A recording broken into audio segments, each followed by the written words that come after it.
하나님은 여러 측면에서 우리 인간과는 다르신 분입니다.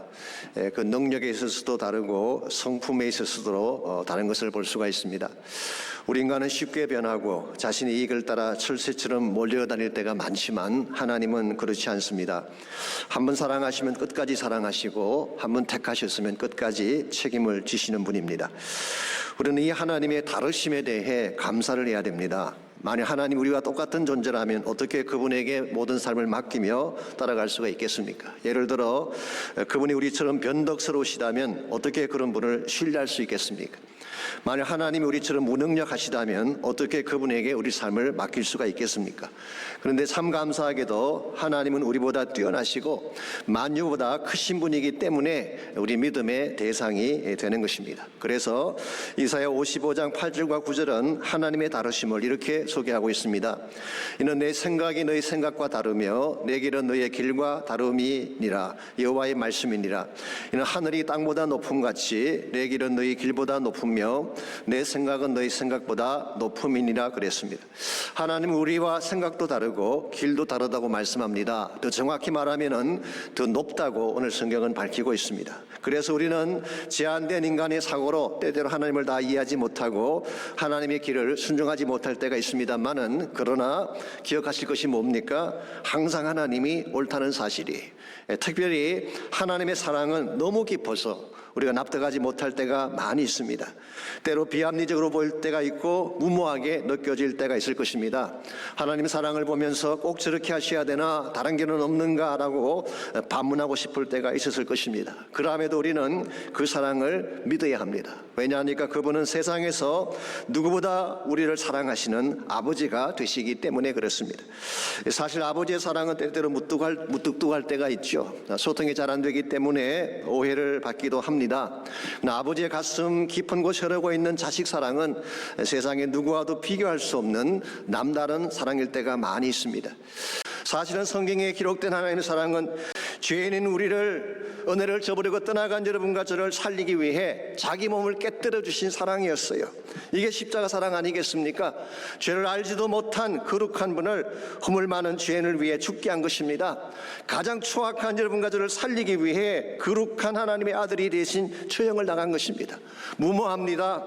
계산이 서지가 않습니다. 그러나 이와 같은 무모한 사랑 속에 하나님의 은혜가 담겨져 있는 것입니다. 그것도 우리 인간이 상상할 수 없는 초월적인 차원의 하나님의 은혜. 여러분과 제가 이 은혜를 바로 알고 하나님께로 나아갈 때에 우리 삶의 진정한 회복과 가능성이 주어지게 되는 것입니다. 여러분, 이 초월적인 하나님을 만나셨는지요? 배은망덕함에도 불구하고 우리를 안아주시고 사랑하시는 이 하나님을 만나셨는지, 이 하나님을 만나지 아니하면 진정한 차원의 회복은 일어날 수가 없고 참된 인생의 가치를 발견할 수가 없습니다. 우리가 만일 이와 같이 초월적으로 달려오시는 하나님을 만나게 된다면 하나님 여러분과 저에게 어떤 축복을 안겨주실까요? 오늘 본문을 중심으로 이것을 함께 정리해 보려고 합니다. 오늘 같이 읽은 본문에 보시면 이 범죄한 이스라엘을 향한 하나님의 초월적인 은혜가 어떤 것인지가 자세하게 소개가 되어 있습니다. 사실 오늘 본문은 두 부분으로 나눌 수가 있죠. 먼저 1절부터 7절까지는 이스라엘의 배은망덕한 모습을 기록하고 있습니다. 그리고 8절부터 11절까지는 그럼에도 불구하고 차마 그들을 버릴 수 없는 하나님의 은혜에 대해서 소개를 하고 있습니다. 먼저 1절 말씀 보시기 바랍니다. 이스라엘이 어렸을 때에 내가 사랑하여 내 아들을 애굽에서 불러내었다고 했어요.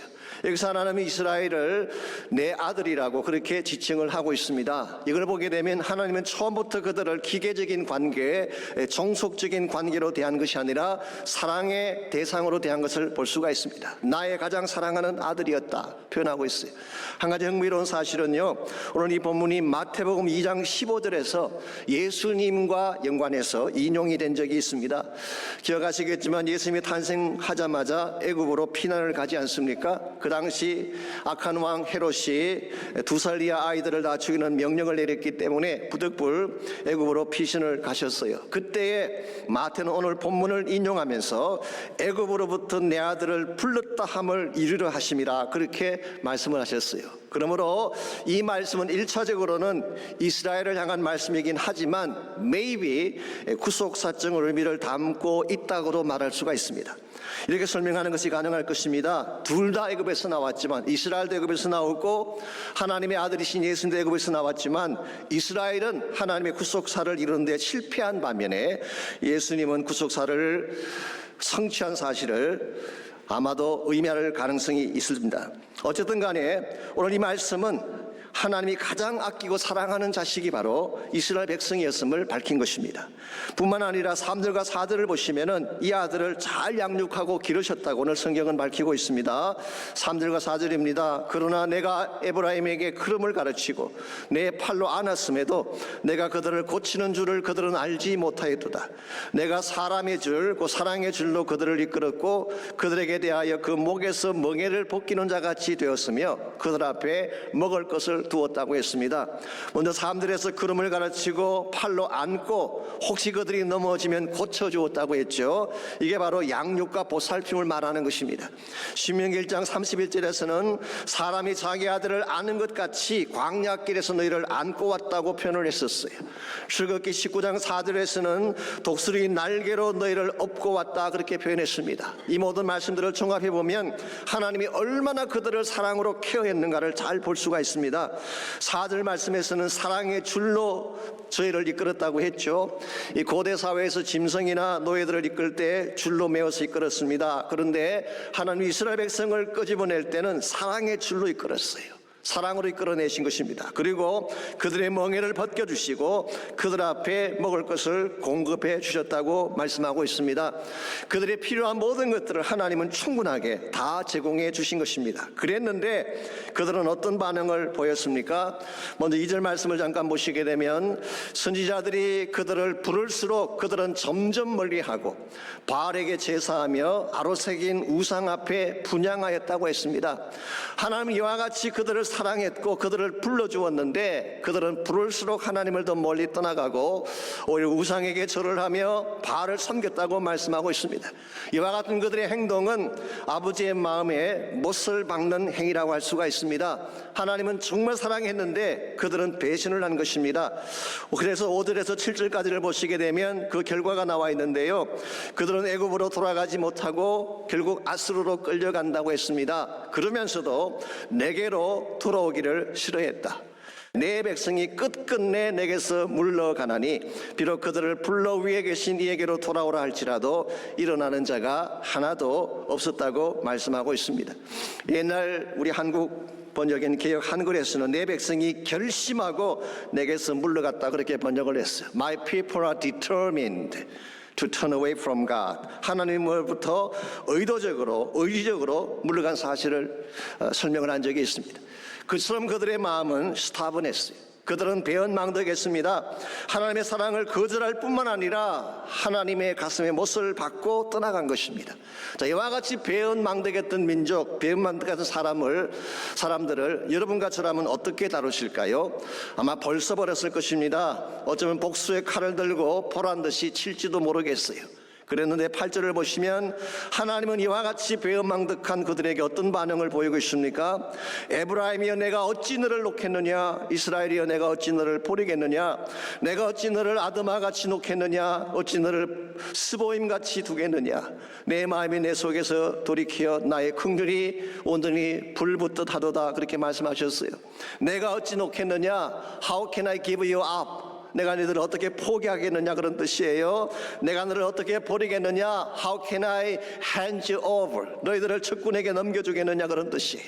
그들의 잘못에도 불구하고 참아버릴 수 없고 참아 포기할 수 없는 아버지의 사랑이 고스란히 담겨져 있습니다. 특별히 오늘 본문에서 아드마와 스보임 같이 버릴 수 없다는 표현이 나오죠. 아드마와 스보임이 어느 지역에 있는 도시일까요? 창세기 10장 19절 말씀 보게 되면요, 소돔과 소돔과 고모라 곁에 있던 도성들의 이름입니다. 이 소돔과 고모라가 유황불로 멸망할 때 그 곁에 있다가 함께 망한 도성들이 바로 오늘 본문에 소개된 아드마와 스보임입니다. 괜히 곁에 있다가 유황불을 얻어맞은 케이스라고 할 수 있습니다. 여러분 이걸 보게 되면요, 평소에 좋은 친구들 곁에 있어야지 소돔과 고모라 곁에 있으면 아무래도 악한 영향을 받을 수밖에 없습니다. 교회 다니시면서 술 좋아하고 세상 좋아하는 친구들과 어울리게 되면 결국 악한 영향을 받을 수밖에 없죠. 이와 같은 것이 바로 아드마와 스보임인데, 하나님이 그들은 쳤지만 이스라엘은 그렇게 하지 않겠대요. 왜 하나님이 이와 같이 이스라엘 백성에게 페이버를 보이고 있는 것일까요? 왜 하나님은 마땅히 진멸해야 되고 심판해야 될 그들을 심판하지 아니하고 오히려 가슴 아파하며 그들에 대한 사랑을 고백하고 있는 것일까요? 9절에 보시면 그 해답이 나와 있습니다. 내가 나의 맹렬한 진노를 나타내지 아니하며 내가 다시는 에브라임을 멸하지 아니하리니 이는 내가 하나님이요 사람이 아니기 때문이라고 했어. For I am God, not a man. 나는 하나님이기 때문이다. 인간과는 다른 존재이기 때문이다. 그렇게 말씀하고 있어요. 이번에 하나님의 이 다르심, otherness of God, 하나님의 다르심, 이것이 바로 이스라엘을 살게 한 근본 이유가 된 것입니다. 만일 하나님이 우리와 똑같은 인간이었더라면 이와 같은 배은망덕한 민족 아마 지멸했을 것입니다. 다시는 보지 않았을 것입니다. 그런데 말씀에 I'm not like you, 난 너희들과 같지 않다. I'm God Almighty. 나는 전능하신 하나님이다. 이 하나님의 하나님 되심, 우리 인간과는 다르신 이 측면이 이스라엘을 건진 이유고 사실 오늘과 여러분들을 구원하신 이유라고 할 수가 있습니다. 솔직히 우리 가운데에 배은망덕한 죄를 짓지 않는 자가 어디 있습니까?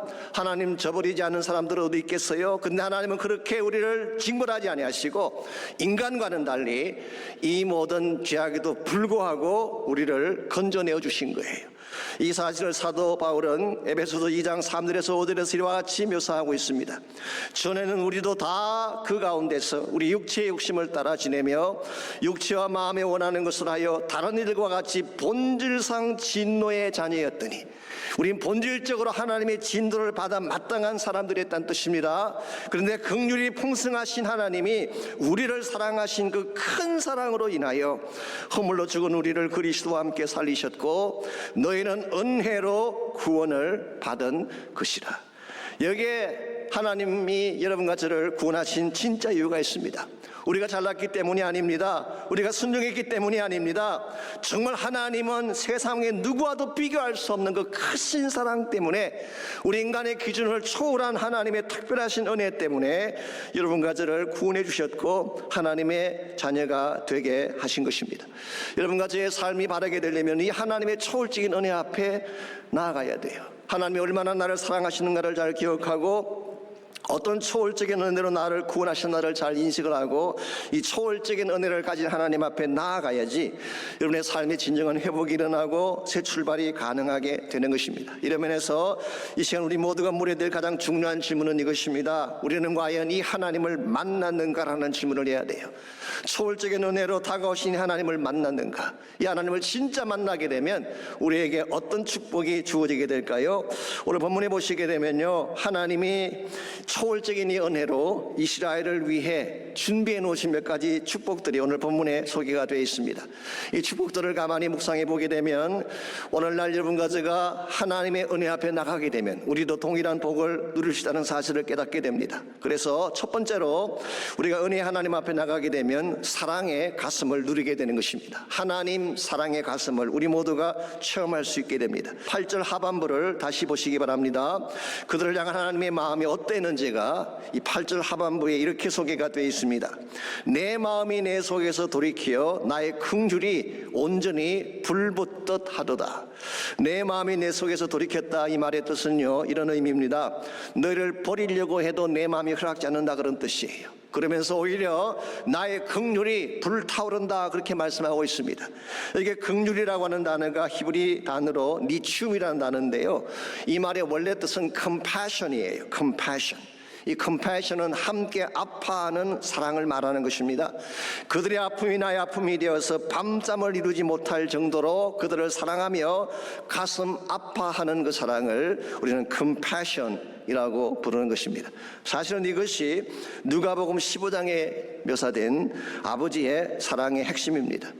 자신의 품을 박차고 나가버린 그 아들, 자신의 가슴에 못을 박고 나가버린 그 아들은 아버지를 잊어버렸는지 모르지만 아버지는 아들을 결코 잊지 못했어요. 그래서 그 아들이 나간 그날부터 돌아올 때까지 아버지는 매일 동구 밖에 나가서 그 아들을 기다리던 모습이 누가복음 15장에 기록된 하늘아버지의 가슴이었습니다.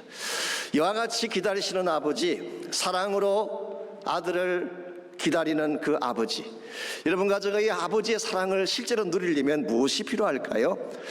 이 누가복음 15장을 다시 보시게 되면요, 아들이 아버지를 떠나간 후에 돈이 다 떨어지고 흉년이 찾아오게 되니까 먹을 것이 없었습니다. 그래서 돼지 우리에서 일을 하다가 돼지가 먹는 쥐암 열매마저도 먹을 수가 없는 비참한 지경이 됐어요. 자, 이 아들이 가진 모든 걸 다 잊어버리고 비참한 상황에 처했을 때 그때 아버지 사랑을 경험했을까요? 아닙니다. 자신의 부끄러운 모습을 발견하고 탄식은 했지만 이것 때문에 아버지 사랑이 누려지게 된 건 아니에요. 자, 그렇다면 그가 아버지 집의 풍족한 삶을 기억하고 그것을 그리워했는데요, 그때일까요? 그것도 아닙니다. 탕자가 아무리 자신을 뉘우치고 아버지 집을 그리워해도 그것만으로 아버지의 실제적 사랑을 경험할 수가 없습니다. 그렇다면 언제 이 아버지 사랑을 체험할 수가 있을까요? 일어나서 아버지께로 돌아갈 때예요. 이 탕자가 일어나서 아버지 집으로 돌아가는 과정을 한번 상상해 보십시오. 결코 쉽지 않았을 것입니다. 얼마나 부끄러웠겠어요. 얼마나 창피했겠어요. 정말 아버지를 버리고 나올 때 당당하게 나왔지만 이와 같이 넉마를 걸치고 돌아갈 때 자신의 모습이 얼마나 부끄럽고 송구했겠습니까? 어쩌면 문전에서 쫓겨날지도 모를 두려움이 그의 마음을 가로막았을 가능성도 있습니다. 그럼에도 불구하고 이 탕자가 아버지 집을 향해 발걸음을 내딛고 아버지 집으로 갔을 때에 그때 비로소 발견한 중요한 사실이 하나 있습니다. 이미 자신을 용서하고 기다리는 아버지의 가슴을 그가 발견하게 된 것입니다. 여러 차례 말씀을 드렸습니다마는 여러분, 아버지는 돌아왔기 때문에 용서하신 것이 아닙니다. 용서하고 기다리신 거예요. 이미 용서하고 이 아들을 기다렸던 것이 아버지의 가슴이었습니다. 이것이 일반 세상 사람들과는 다른 점이고 이 사랑을 우리가 바로 깨달을 때에 참된 의미에서 회복을 경험할 수 있게 되는 것입니다. 하늘 아버지는 우리의 모습이 어떠하든 그것 때문에 우리를 내치지 않습니다. 이미 알고 계시니까, 내가 얼마나 연약한지를 이미 알고 계시니까 하나님 그걸 모두 다 초월하셔서 사랑하신 분이기 때문에 우리의 잘남과 못남에 연연하지 않습니다. 그냥 안아주시는 거예요. 그냥 받아주시는 것입니다. 그분 앞에 나가게 되면 비로소 울 수 있고 하소연할 수 있고 나의 모든 가슴을 다 토해내어도 받아지게 되는 축복, 이게 바로 하늘 아버지 앞에 나아갔을 때에 비로소 경험할 수 있는 아름다운 축복인 것입니다. 여러분 가운데 아직도 이 사랑을 알지 못하는 분이 혹시 있다면 아버지 품에 꼭 안기시기를 바랍니다. 부끄러워도 그분을 찾아가야 돼요. 송구스럽고 면목이 없어도 아버지 앞에 나가서 그 아버지 사랑을 붙잡을 때에 여러분의 인생이 새롭게 변화가 일어나기 시작하고 새 출발을 할 수 있게 되는 것입니다. 이와 같이 은혜의 하나님께 나가게 되면 첫 번째로 하나님 사랑의 가슴을 누릴 수 있게 됩니다. 두 번째로 축복의 소리를 듣게 되는 것입니다. 하나님께 나갔을 때에 하나님의 음성을 들을 수가 있게 됩니다. 10절 말씀 보겠습니다. 그들은 사자처럼 소리를 내시는 여호와를 따를 것이라. 여호와께서 소리를 내시면 자손들이 서쪽에서부터 떨며 온다고 했어요. 여기 사자처럼 소리를 내신다, 옛날 성경에는 사자처럼 소리를 발하신다 그랬는데요, 이건 그냥 소리가 아닙니다. Lions roaring, 이 사자가 크게 소리를 내는 그 음성을 말하는 것입니다. 이 roaring voice, 온 밀림 전체를 쩡쩡 울리는 목소리, 이게 바로 여호와 하나님께서 발하시는 음성이라고 오늘 성경은 묘사하고 있습니다. 여러분, 성경을 보시게 되면 하나님이 소리를 발하시는 케이스가 여러 군데 나오는데요, 예컨대 욥기 38장을 보시게 되면 하나님이 개입하실 때 소리를 내셨어요. 욥의 세 친구가 욥을 찾아와서 공격을 하고 욥은 자신의 그 의로움을 변명하며 토론을 할 때, 그때 38장에 보게 되면 여호와께서 폭풍우 가운데 임하셔서 말씀하셨어요. 무지한 말로 이치를 어둡게 하는 자가 누구냐, 이 하나님의 음성이 들려오는 순간 모든 자들이 다 자기의 의견을 내려놓고 엎드리기 시작하죠. 욥도 그때 비로소 엎드리게 되고 자신의 죄를 자복하게 되지 않습니까? 이 하나님이 개입하시면 어떤 디스퓨트도 다 정리가 되는 것입니다. 두 번째 케이스가 하나님의 사랑을 확증하실 때도 소리를 발하셨어요. 마가복음 1장 11절에 보시게 되면 예수님 요단강에서 침례를 받고 물속에 들어가셨을 때에 하늘이 열리고 성령이 임하신 후 들려오신 음성이 있었죠. 너는 내 사랑하는 아들이라 내가 너를 기뻐하노라. 예수님은 이 음성 듣고 공생애를 시작하셨어요. 사람들의 박수나 환호를 듣고 시작한 것이 아닙니다. 요단강 들판에서 내가 너를 사랑한다는 하나님의 음성을 듣고 사역을 시작하셨기 때문에 진짜 사명자가 될 수 있었던 것입니다. 마지막 세 번째로 구원을 선포하실 때도 하나님의 음성을 발하셨어요. 아마 오늘 본문이 이 케이스에 해당되는 게 아닌가 생각합니다마는 여호와께서 소리를 내시면 자손들이 서쪽에서부터 떨며 온다고 말씀하고 있죠.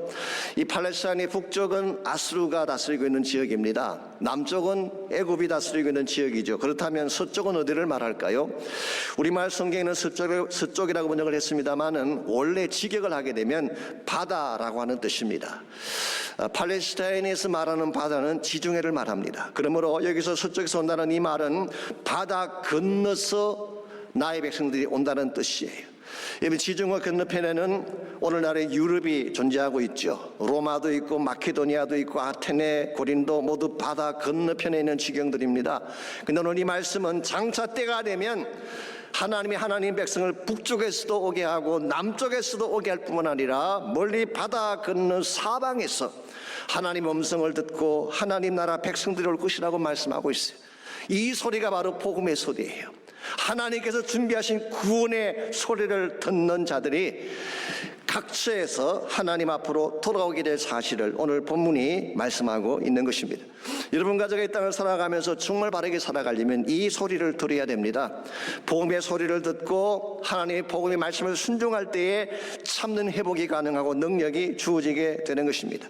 오늘 많은 사람들이 하나님의 음성보다 세상의 소리를 더 기울이려고 하는 경향이 많습니다. 왜냐하면 세상의 길이 더 화려해 보이기 때문에, 세상의 목소리가 더 우리를 행복하게 만들 것처럼 보이기 때문에 우리는 세상의 보이스에 귀를 기울이지 하나님의 음성에 귀를 기울이지 않는 경향이 있어요. 그러나 여러분 조심하셔야 됩니다. 세상의 소리는 화려해 보이지만 사실은 착시 현상, 착각을 일으키는 현상에 불과한 것입니다. 솔직히 오늘날 인터넷에 들어가 보시면은 정보의 홍수 시대라고 할 만큼 수많은 정보들이 인터넷에 돌아다니고 있습니다. 그 중에는 우리의 귀를 솔깃하게 만드는 것들도 많이 있죠. 그런데 여러분, 이 정보들이 전부 사실일까요? I don't think so. 만일 그 정보가 모두 사실이라면요, 이 땅에 부자 안 될 사람 아무도 없습니다. 이 땅에 성공하지 못할 사람 아무도 없고 무병으로 100세까지 살지 못할 사람 아무도 없을 거예요. 그런데 수많은 정보는 있지만 그게 진짜가 아니라는 사실을 기억할 필요가 있어요. 그래서 잠언 16장 25절은 이렇게 경고를 합니다. 어떤 길은 사람이 보기에 바르나 필경은 사망의 길이니라. 여러분, 사람이 보기에 좋다고 바른 길은 아니라는 거 기억하셔야 됩니다. 세상의 길 따라가면 결국 망하게 될 것이기 때문에, 이런 면에서 정말 우리가 바르게 살려면 정신 차리고 하나님께로 돌아와서 하나님 음성을 들어야 돼요. 주님이 나에게 들려주시는 말씀을 내 마음속에 되새길 때에 이 진리의 말씀이 나를 붙잡게 되고 내 인생의 길을 바르게 만들어주는 것입니다. 여러분이 잘 아시는 에이브라함 링컨에 대한 일화가 참 많지 않습니까? 그분이 성경을 많이 읽었다고 하는 것은 잘 알려진 사실인데요. 그런데 그분이 왜 성경을 많이 읽게 되었는지 혹시 아십니까? 제가 그분이 쓴 전기 하나를 봤더니 그 전기를 쓰신 분이 이렇게 소개를 했어요. 집이 너무 가난해서 다른 책이 없었기 때문이다 라고 적었어요. 집안에 유일하게 2개의 책밖에 없는데 하나가 성경책이었고 또 하나가 이솝의 우화집이었습니다. 그래서 링컨은 아침에 일어나서 밤에 잠잘 때까지 자나 깨나 이것만 계속 읽은 것입니다. 그래서 나중에 거의 암송할 수준까지 가게 되었다고 합니다. 그래서 후일 그의 사상과 정신을 구성하는 DNA가 이때 형성되었다고 그 전기는 기술을 하고 있습니다. 여러분, 세상에 수많은 정보들이 돌아다니고 있지만 많은 정보가 중요한 게 아닙니다. 진짜를 발견해야 돼요.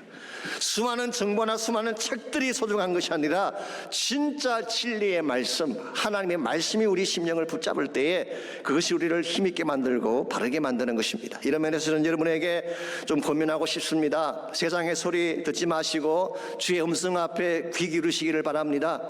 진리의 말씀을 붙드시기를 바랍니다. 세상의 어떠한 인포메이션보다도 더 정확하고 우리의 영혼을 책임질 수 있는 유일한 보이스가 하나님의 음성이기 때문에 이와 같이 여러분과 제가 초월적이고 우리를 사랑하신 하나님 앞에 담대한 믿음으로 나가게 되면 그분 사랑의 가슴을 우리 모두가 누릴 수 있게 됩니다. 하나님 사랑의 가슴이 안겨야지 참된 행복이 무엇인지 알게 되지 않겠습니까? 두 번째는 그분의 음성을 듣게 되죠. 그분의 음성, 우리를 축복하시는 음성, 생명의 소리, 복음의 소리를 들어야지 우리 인생이 바른 방향으로 나아갈 수가 있는 것입니다. 마지막 세 번째로 우리가 은혜 하나님께 나가게 되면 참된 안식처에 머무는 축복을 갖게 됩니다. 참된 안식처. 11절 말씀 보겠습니다. 그들은 애굽에서부터 새같이 아수르에서부터 비둘기같이 떨며오리니 내가 그들의 집에 머물게 하리라. 나 여호와의 말이니라. 자, 여기 보시게 되면요 10절 말씀에 이어서 각처에서 돌아오는 하나님 백성의 모습을 기록하고 있습니다. 그런데 오늘 본문은 그들을 애굽에서 오는 새와 같다, 아수르에서는 비둘기 같다, 그렇게 표현하고 있습니다. 이것은 그들이 둥지를 잃고 쫓겨난 새와 같은 존재라는 것을 밝히고 있는 것입니다. 여러분, 둥지를 잃은 채 방황하는 새를 상상해 본 적이 있습니까? 돌아갈 둥지가 없는 새, 돌아갈 집이 없기 때문에 정처 없이 공을 떠돌아다닐 수밖에 없습니다. 쉴 곳이 없어요. 마음 둘 곳이 없습니다.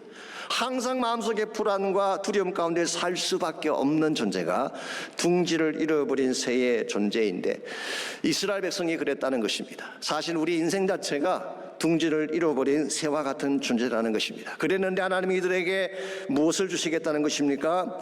그들의 집에 머물게 하리라. 제가 New Living Translation을 봤더니 이렇게 번역이 되어 있습니다. I will bring them home again. 그들을 다시 집으로 돌아오게 하겠다. 이 안식처를 약속하고 있는 것입니다.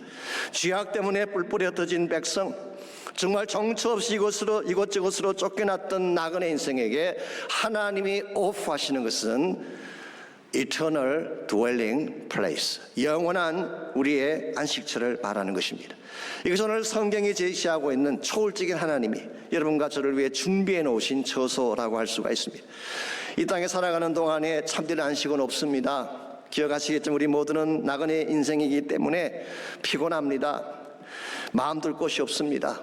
한 곳에 내 마음을 두고 싶지만 그곳이 나를 받아주지 못할 때가 더 많이 있죠.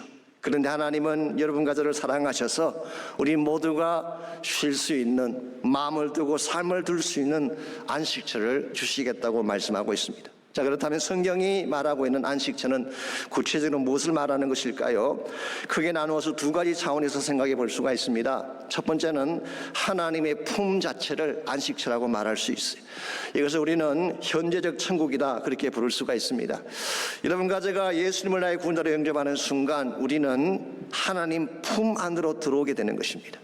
하나님 품 안으로 들어가게 되면 지금까지 방황과 시련이 끝이 나고 아픔과 고통이 다 끝이 나고 진정한 평화가 우리 안에 시작되는 것이죠. 이것이 바로 우리 모두가 누리게 되는 현재적 차원의 구원입니다. 두 번째는 하늘에 준비된 집을 말합니다. 이것이 바로 요한복음 14장 3절에서 예수님께서 준비하신 영원한 처소, 하늘나라를 말하는 것입니다. 우리가 그 나라에 가야지, 그 처소에 가야지 나그네 여정이 비로소 끝이 나는 것입니다. 더 이상 눈물이 없고 사망이 없고 애통하는 것이나 곡하는 것이나 아픈 것이 없는 영원한 처소에서 영원토록 하나님의 백성들이 함께 모여 하나님을 찬양하고 보좌에 앉으신 예수님을 찬양하는 축복, 이것이 예수님께서 준비하신 우리의 영원한 처소이고 우리 모두가 소망해야 될 궁극적 소망의 내용이라고 할 수가 있습니다. 여러분, 이 처소에 대한 확신을 갖고 사시는지요? 여기에 대한 확신이 분명하지 않다면 이 땅을 사는 동안에 아무리 많은 것을 소유해도 진정한 차원의 기쁨을 누릴 수가 없습니다. 그러나 반대로 이 소망이 극명한 사람은 이 땅에 사는 동안에 빼앗기고 당하며 고통을 당해도 기뻐하며 노래하며 살 수 있는 것입니다. 이미 우리에게는 영원한 처소가 준비되어 있고 그 처소에 하나님만이 주실 수 있는 진정한 평화와 안식이 준비되어 있기 때문에 이 세들백 교회가 있죠. 그 교회에서 24년 동안 찬양 사역자로 섬겼던 분 중에 릭 뮤초라고 하는 찬양 사역자가 있습니다. 릭 워렌이 처음 그 교회를 개척할 때 함께 동력했던 분이고, 사실 24년 동안 함께 동력을 했기 때문에 릭 앤 릭이라고 하는 애칭까지 받았던 그런 분이신데요. 물론 지금은 그분이 그 교회를 떠나셨습니다만은, 2003년도에 그 버지니아에 있는 리버티 배프티스트 유니버시티에서 열린 그 PDL 컨퍼런스, 거기에 참석을 했던 적이 있습니다. 그때 물론 주광사는 릭 워렌 목사님과 제리 폴레 목사님 두 분이 주광사가 되셨지만, 이 릭 무초도 한 반을 맡아서 강의를 했는데, 제가 그분 클래스를 들어갔다가 굉장히 많은 은혜를 받았습니다. 이 찬양 사역에 대한 내용도 참 깊고 도전이 됐지만 그분의 간정이 제 마음속에 많이 와닿았어요. 릭 뮤초는 원래 이 캘리포니아에서 태어난 사람인데 6살 때 엄마를 따라서 뉴욕 근교에 있는 그린위치 빌리지에 가서 삶을 살았습니다. 그때 그 아버지가 굉장히 폭력적이었던 것 같습니다.